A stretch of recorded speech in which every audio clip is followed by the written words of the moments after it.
Well, hello, friends, and welcome once again to another edition of Pray on This. Please hit that like button, subscribe, turn on notifications. It doesn't hurt you any, but it sure helps the channel. Share this video, and if you are uncomfortable with YouTube anymore and the fact that YouTube can be quite arbitrary in what they decide is okay and not okay on their platform, join me on Rumble. You can find me by searching Pray on This.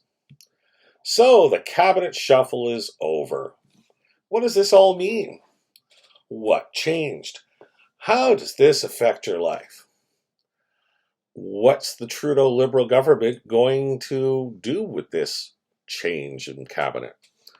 Well, I'm going to tell you exactly what they're going to do. They're going to wheel this out and say, oh, look, we're a brand new government.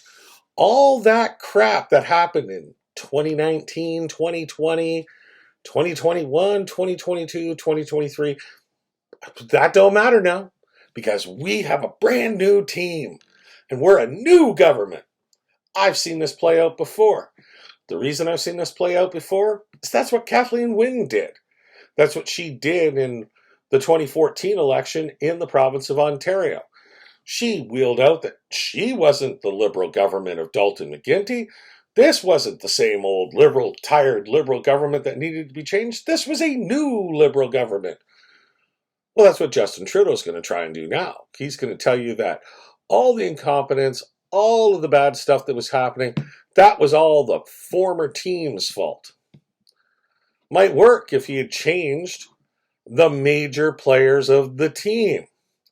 So why don't we take a look at, first, who didn't go anywhere and what that means. So if we take a real look, well, the last time I looked, the finance minister and deputy prime minister is still Krista Freeland. I don't see where she's the world's greatest finance minister. As a matter of fact, she appears to be pretty inept. And, this is the same woman that 8 days ago was going on about, oh, look, our inflation's down to 2.8%, well within the target level of the Bank of Canada. Our policies have brought us here. However, she refuses to look at the two things that we absolutely have to have. Whether people want to hear it or not, you can live without a car. So the price of gasoline is a little irrelevant. But you can't live without food. There is no life without food. And life is incredibly difficult without proper shelter. So why don't we take a look at the inflation numbers on those two things? Well, the price of shelter in Canada is up a whopping 30% over last year. That's right, folks, 30%. So in other words, every $100 of your housing budget is now only worth $70. And where's food inflation? It's up 10%. And it's up 10% from the year before. So your $100 worth of groceries in 2021, well, that was only worth that was $110 to get the same $100 in 2022. Well, now it's $120 to get the same amount of groceries. But, I'm doing great. I'm telling you, see, the numbers say that inflation is under control. This also comes because oil prices, the bottom fell out of them. Because a year ago, oil was costing quite a bit more, and a liter of gasoline was $2.10 a liter across the country on average in June of 2022. It's now only $1.65. But that's before along comes the Clean Fuel Initiative, carbon tax number 2, which came into effect on July the 1st, 2023. And I don't know if you've noticed, but guess what? The price of gas is back up. And it's back up a hell of a lot more than the nickel a liter it was supposed to go. So I'd like to see what those inflationary numbers look like this month, because I don't think this is going to age well for the finance minister. He also kept the industry minister. This is the person who's making these great deals with Volkswagen and Stellantis, the former Chrysler. And Probably trying to talk General Motors, maybe Toyota, who knows, Honda, Mitsubishi, into coming to Canada to make EV batteries too. How many more billions of dollars in subsidies is he going to give away there? Francois Philippe Champagne, he is a great policy wonk when it comes to talking to industry leaders and staying within the bubble that is Ottawa. But he's not a well-known man, and he's not a great communicator. There are those who think he is, but I don't think so. Frankie Bubbles goes flat an awful lot for me. They kept Mary Ng in as investment minister. This woman is brutal at her job, and she's coming off being freshly convicted in the last year of an ethics violation of giving her best friend a sole source 30 grand contract. And she sees that she did nothing wrong. Even when she was caught red-handed, she still kind of gave a half-hearted apology. I don't see where any of the economic direction of this government has changed. And let's be honest, the numbers have not looked good.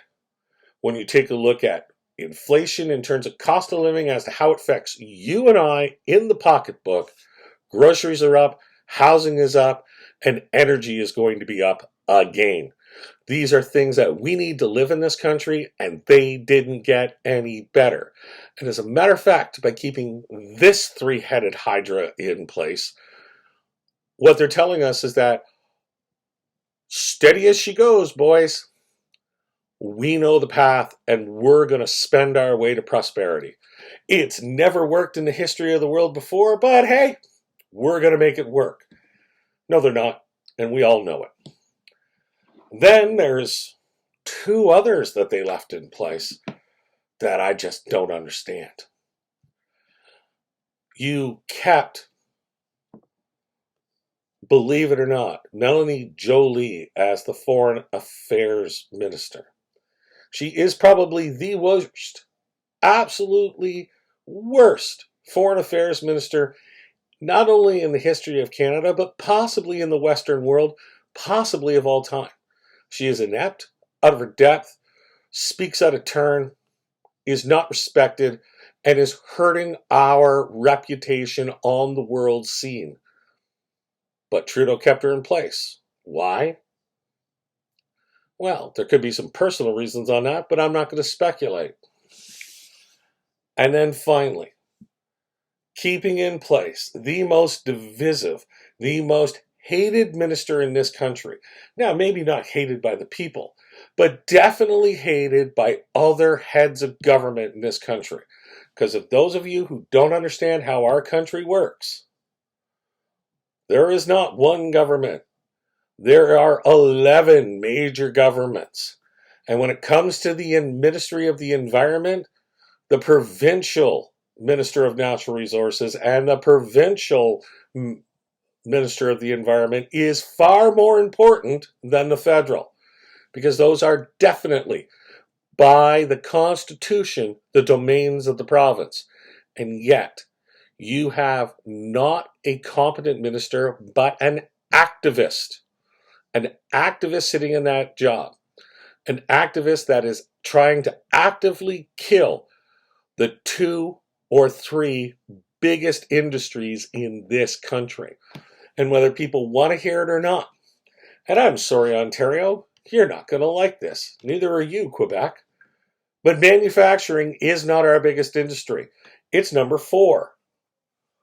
Our biggest industries are agriculture, forestry and mines, and the biggest one of all, oil and gas.